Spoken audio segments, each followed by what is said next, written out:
Doğu Türkistan'ın güzel gençlerine, burada hicreti, muhacirliği çok farklı bir biçimde yaşayan gençlerime selamların en güzelini ileterek sözlerime başlamak istiyorum. Gerçi siz burada muhacir değilsiniz. Bu memleket de sizin memleketiniz. Ama sizin bir de kendi doğup büyüdüğünüz, ana babalarınızın doğup büyüdüğü o topraklar var. Ondan dolayı muhacirlik diyorum. Nihayetinde hepimiz de muhaciriz. Ama özellikle bugün sizin gerçekten Müslümanlar içerisinde çok ağır bir imtihanınız var. Çok farklı bir yükünüz var. Bunun için sorumluluklarımız da fazla. Kader planında Allah hepinize farklı farklı şeyler yüklemiş. Belki de sizi böyle dünyanın dört bir tarafına savurmuş.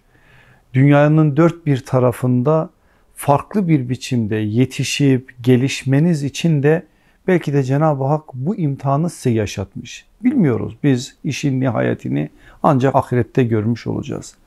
Ama ben gençlerime ne kadar sizi sevdiğimi biliyorsunuz. Gençlerime bu vesileyle birkaç şeyi söylemek istiyorum. Benim güzel gençlerim, ne yapın yapın imanın hakikatlerini iyice öğrenin. Çünkü o hakikatlerle hayatın hakikatini anlamış oluruz.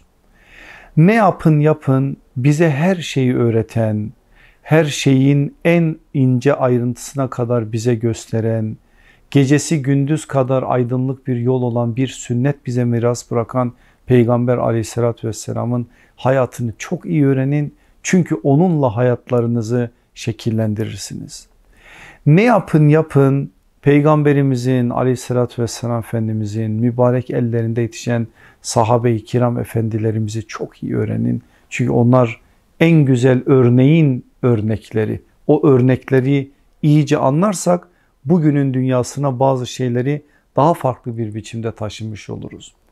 Ne yapın yapın kendi topraklarınızın, o Doğu Türkistan'ın güzel topraklarının, Kaşgar'ın, Hoten'in, Urimçe'nin o güzel iklimini hiçbir zaman unutmayın.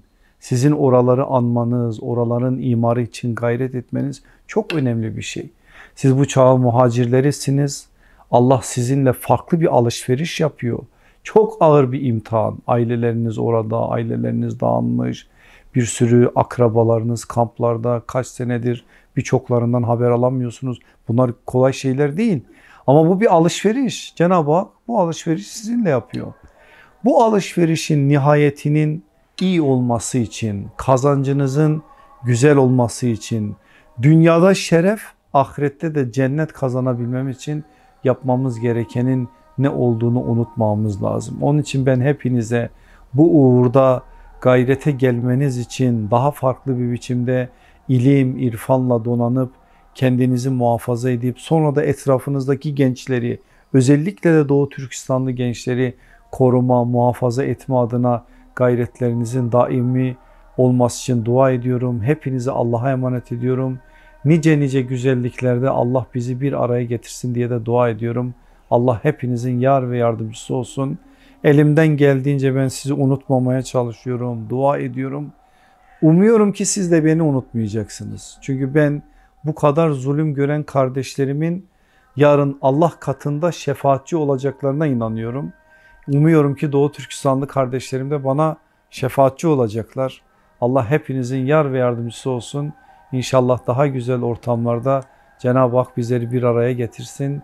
Esselamu Aleyküm ve Rahmetullahi ve Berekatuhu.